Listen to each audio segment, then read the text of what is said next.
Hello, everyone, and welcome to Coronavirus Update 18. I'm Ryan Fran, the Chief Communications Officer for the Arcadia Unified School District, and pleased to be joined by our Superintendent, Dr. Vannasdall. Dr. Vannasdall, how are you doing? Excellent, excellent. Glad to be here speaking with you.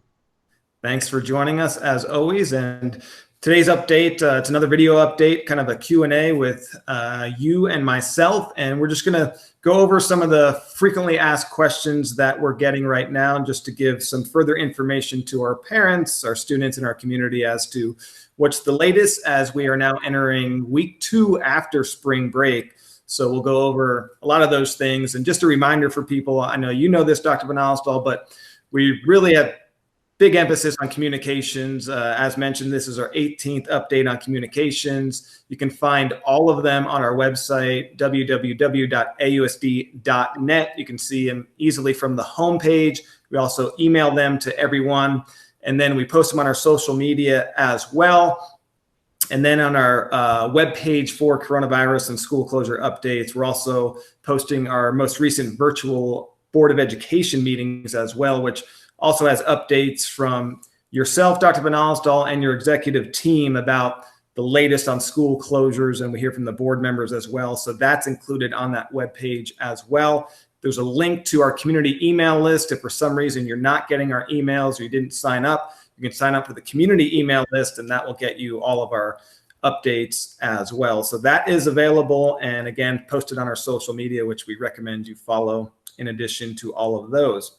So the communications, we send a lot out from the district, and just for the community's awareness, the schools also send out a lot of communication specific to their issues and what they're dealing with at their schools, which is great. The principals are in constant communication with those types of things. And then the teachers have been doing a great job as well. They do a lot of communications with the students and parents. So we're trying to give parents, students, and our community as many ways as possible to get information and to communicate. So I just wanted to touch base and give a reminder to all those different avenues for communication. And I know, Dr. Vannasdall, you've been impressed with the staff and teacher communication as well.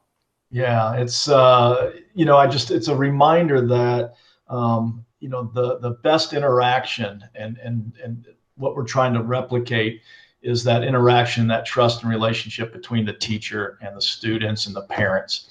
And so, I continue to encourage parents that you have any issues, you start with the teacher and, build that bridge and build that relationship. And then if you have any issues from there, just like when we're, regularly at our facilities, you speak with the principal and share your concern and so that we can, use resources, deploy more resources to help resolve your issues. So, the communications coming out from our level at the district office is more of your high level, big policy changes that's coming down from the state.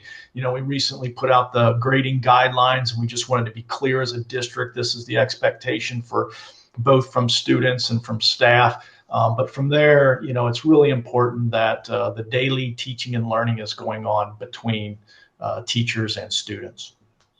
So you alluded to update 17 when we focus mostly on the distance learning and what that looks like. We've kind of honed in and given some more concrete guidelines to what that looks like for people. We've been doing distance learning basically since day one, since we closed down our campuses physically, which is great. Our teachers responded so fast and to get out assignments and some optional learning for students, which was amazing. But now that we know schools are closed for the rest of the year, we kind of honed in, worked with the Teachers Association, our teachers, to figure out what that looks like precisely. And there's some flexibility within it. So Dr. Vannasdall, just a question for you. What does the distance learning kind of look like for everybody? And kind of your thoughts and some of the questions you're getting about our distance learning plan. Yeah, thank you, Ryan. The first thing is just I want to emphasize why we use the word emergency in our guided distance learning plan. And that's just to recognize that if we were to start a virtual campus, so to speak, where a part of our school district where everything was virtual and online, we would invest at minimum a year and diving into the research and best practices of what that would look like. And then we would have special training over a long period of time for teachers just on how to do that. In fact, for teachers that work in virtual schools, it's a completely different pedagogy that they use. So to think that all we're doing is going home and offering the same program from home is just impossible. So we just wanted to recognize that up front on both ends for our teachers, that they can't replicate what's going on in the classroom, and for a student, they can't replicate at home what they get in the schools. And I've been saying, on a good day at school in our environment that we've spent years working on, it's still difficult to meet every kid's needs in that standardized environment. And what we have now is roughly 9,500 different classrooms across Arcadia. And so this is about doing our best under an emergency situation. And it's going to look very different for each teacher and for each child. And that's where we get back to that relationship between teachers and students, and respecting the fact that we're at a point in the year, thankfully, that those relationships were already there, the connections, and teachers knew the students. And so now it's really about using the tools in their tool belt, each teacher, again, which is very different. Look, we might have, just like we have students that don't have internet, and we've been working to solve that issue and to help support them. It's the same for teachers. The situation is different on both ends, and people are trying to deal with this crisis, this global crisis, the best they can. So it's really, I've had parents say, well, my child talks to their friends and it looks very different for their class or for a kid in another district. And the answer is yes. I would love to be able to say I could push out one standard, exactly this is what it's going to look like. That would not be good for teachers, and it would not be good for students. Imagine if we said this teacher is going to teach it exactly 8 o'clock every day live. There would be students that don't have access to be online at 8 o'clock, whether it's internet, whether it's computer, whether it's family issues where they have someone else in the family on the internet at that time and they could not be. There's a myriad of reasons. So we're trying to be tight with our expectations of consistent and frequent contact, and that there's teaching and learning going on, and there's feedback being given from teachers to students, holding harmless of kids with their grades, but ensuring that they can improve their grades. That's the tight. The loose is how it's going to look. And we just have to recognize that that's going to be the way it's going to be while we're in this situation we are now. So. Yeah. And I know that's such a good point. And so many of our families are first responders, and our parents are, and their families are. And I know we shared the story on our social media about Weber Lynn, our freshman at Arcadia High School. He's spent his spring break and much time after that making masks. And one of the reasons he did is both of his parents are doctors. They're very busy right now. We know doctors, nurses, grocery store workers, they're working 12, 14, 16-hour days. And so it is different for everybody. And to be able to support our teachers and students is great. And in one of my recent digital communication internship meetings, I talked to my students about how they felt about the emergency distance learning plan. And they really appreciated the flexibility of it because their situations are different. And we've always talked about past few years, especially voice and choice and personalized learning. So they appreciated the flexibility, and the support they said they were getting from teachers was just very impressive. And they really appreciated that too. So I think you're right. And I think that's a question we've been getting, but I also think there's so many dynamics, so many different situations right now. And the first thing is the health and safety and what we can do to support our community. So that's a great point. Thank you, Ryan. I want to encourage parents that, if something's not working for them, please take the time, and we want you to. It's not being a bother. Share that concern with the teacher, share that concern with the principal. And maybe that's something that we can't support at this time, but maybe we can. We are looking at creative ways of deploying other resources to help individual needs of students that might be different than, their neighbor or other students. So I please encourage, just ask and reach out, and hopefully we can meet those needs. But we're only going to be able to do that through that constant communication. Yeah, and our parents have been so great and kind and gracious and supporting everybody, our students and staff. So they've been wonderful, and we really appreciate all their support. One question we know everyone's getting, us and schools and districts throughout the entire country, is graduation, summer school, and then even next fall, what is that going to look like? There's been some projections, some thoughts. And so I'm just curious, let's help people understand a little bit our thought process. I know we're all working on contingencies and working on 3 different types of scenarios at once. But Dr. Vannasdall, your thoughts on some of those things, graduation, summer school, and even next year? Yeah, I'll start with graduation. We are, and I say we, the high school team, the incredible high school administrative team and teacher leaders are right now working on what a virtual graduation could look like. And I want you to know that they're doing that with every intent that we don't use it. And I say that because we really believe that our graduation is this community event, right? And it's the capstone event of this entire high school, K to 12 actual education career in Arcadia. And it's important to the community, and it's important for those students to have closure. So we're holding on to hope that it may not be the date. Well, we're pretty sure it won't be that date that it normally would be scheduled for.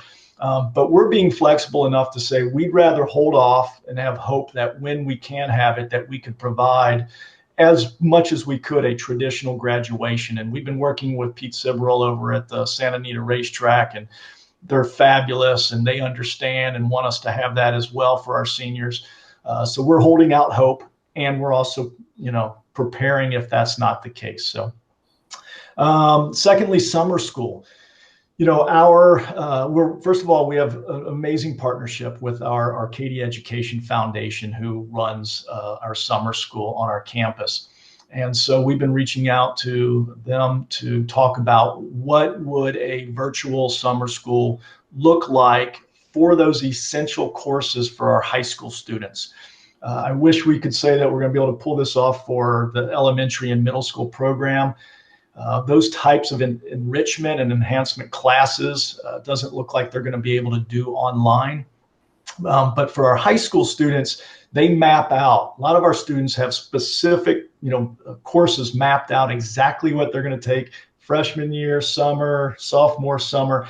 And so we want to make sure that they can stay on path for graduation, on the path that they've created to get them where they want to be for college, career ready. So they are working on that right now, the high school admin with AEF reps, and I'm confident that everyone will be hearing about that very soon in the courses and how to sign up for that. Moving into next year. The governor just recently came out and made some comments that I think we all recognize that, there is no going back to normal, that we're going to have this new normal as we move forward. And then he suggested some ways that's going to look when schools return, like, having half the number of kids in a class at a time. And maybe there's staggered days that kids go, or we have a longer day. And of course, that threw everyone into a spin of, how's that possible? We're looking at this, economic crisis, and we're going to have less money than what we've done before. So I just want to remind everyone to take a breath, and, we will, when the time is right, we will be able to figure out how to accommodate our students, continue with school within the guidelines of safety. We're working on all the different possibilities of that right now, just brainstorming within our ability, what could we do if we had to? And that's kind of our job to do that. But to land on a plan right now and say, this is what we're going to do, that could be changed the second the governor makes a new plan or a new guidance of exactly what that's going to look like. Right now, it's just conversation. At some point, they will give us directives, which will come down to the county soup, and then I'll get a directive from there. And then, that's where the local control comes in, that within that guidance, we'll decide how we can do that in Arcadia. But to put together a plan and be able to say, this is what we're going to do now, wouldn't matter because we haven't had that guidance yet. Meanwhile, we're just planning for plan A, B, C, and maybe D. That's what we're doing. And I want to add to that, in the meantime, we are putting in place professional development opportunities across the board for our staff. And this isn't just teachers. We have bus drivers right now that, because they're not, we don't have the need for the buses, are spending this time getting their annual training in online. So, there's a lot that we can be doing creatively during these times. So, teachers that, our teachers are across the board, like I said, on these online apps and platforms and different skill sets. And so, the opportunity to help them and support them getting up to speed. We've been looking at over the last couple months with teachers of a common platform that would hopefully bring together a lot of the different tools that we're using currently. I don't know about the parents I'm speaking to right now, but from this parent's perspective, it's difficult managing about 8, 9 to 10 different tabs open for your child when they're trying to get through one lesson. There's a seesaw activity going on, and then we move over to a different platform, and then Prodigy, and then there's a million different things being used, and they're all good, but it's just hard to navigate and manage. And so trying to bring all, and that's feedback I've been getting from other parents, and I empathize with you because I'm in the same boat. Trying to bring all those together. So, we're planning to be back, but we're also planning to be virtual, and then there could be a hybrid of those two. And then, just in case people forgot, you have two young elementary students that you are homeschooling right now who are in our district. And how is homeschool going for Dr. Vannasdall and his new students? We're very fortunate that my kids do have Chromebooks. So it's not about the devices, it's the bandwidth that we're arguing about, because we don't get the best internet here. And so we have a calendar that we've created of when people are online in chats. So, when my daughter she had a choir with Principal Popovich the other day, and something that they used to do before school was when school was in session, and she's kept that going, which is amazing to have choir with kids virtually. But she's taking up all the bandwidth doing that. If I have to jump on and jump into a meeting, it starts to get rough. So we're managing, but it's difficult. This is hard. It's hard for parents to manage their own lives and their own jobs from home, and then trying to keep their kids going all day and managing that. So a lot of empathy from me, for sure. The appreciation level for teachers and educators in our country has never been greater, and it is very well deserved. They're doing an amazing job. Yeah. And real quick, Dr. Vannasdall, as we wrap up, speaking of our amazing teachers and staff, I just want to recognize the fact that with school closures, we haven't been able to do our typical recognitions, such as our Profiles in Excellence, which we usually host every year at First Avenue Middle School, and friends and family come to celebrate our national merits and our public schools luncheon. But we have created videos. Dr. Mendoza did a great job of creating videos for our national merit recipients this year and our Profiles in Excellence staff. So encourage people to go celebrate to our Facebook page, give them a like, a congratulations, because we're trying to honor our students and staff the best we can virtually.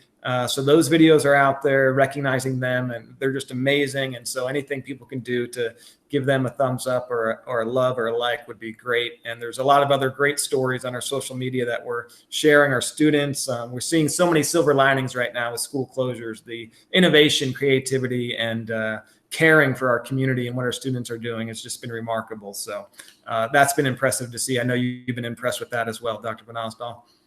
I'm inspired on a daily basis. I just started a vlog, and I was sharing that we're all grieving the loss of normalcy, the loss of economic stability and connectedness, and so we have those days where we're sad and we're just grieving some of those things. But there's also those opportunities. There's so many amazing things going on, and you really see the true character of our students and our families during crisis, when they just step up and do whatever it takes to build community and support the community. And that's why Arcadia is special. That's why I've been there for 15 years. It's a great place, and very proud of our community. All right, Dr. Vannasdall, thanks so much for spending some more time with us on Update 18, just to provide some more, hopefully, information, transparency, and answering some of those questions for people and giving them some better understanding of the process and where we're at. and where we're going. We really appreciate it. And I'll give you the final word, Dr. Vannasdall. Thanks again so much. Just thank you, Ryan. I appreciate all of the time that you take in ensuring that people are getting the messages and the communication. So thank you. All right. Thank you so much, Dr. Vannasdall. And we'll see everyone later. And for more communications, obviously, www.ausd.net. Thank you.